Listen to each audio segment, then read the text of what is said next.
Et voilà, nous sommes arrivés au jour du texte en français. Je sais que ça plaît à pas mal de monde, alors ça m'a fait plaisir d'abord parce que je peux parler dans ma langue et parce que ça sonne bien, je trouve, ça sonne bien à l'oreille. Hein? Alors voilà, pour aujourd'hui, c'est un texte que j'ai trouvé sur le web, mais qui a un auteur que je vous citerai à la fin. Elle avait appris à ne pas avoir besoin, à ne rien demander, à ne pas déranger, à se débrouiller toute seule, toujours. Elle avait appris à deviner les besoins des autres et à taire les siens.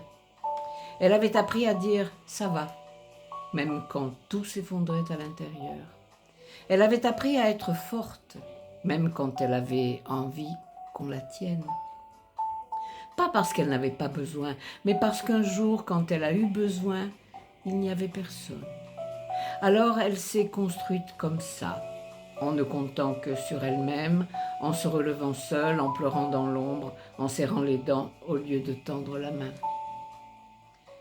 Elle donnait sans compter, mais ne savait plus recevoir.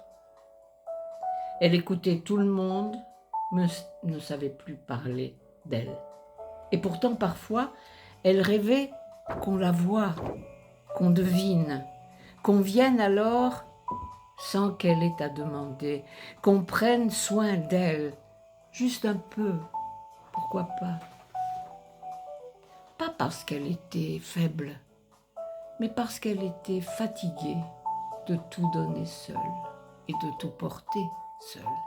Elle avait appris à ne pas avoir besoin, mais au fond, elle rêvait d'un endroit où elle pourrait poser ses armes et dire simplement « Moi aussi, j'aimerais qu'on prenne soin de moi ». La signature est de Cindy Pinchart. C'était le texte en français de cette semaine.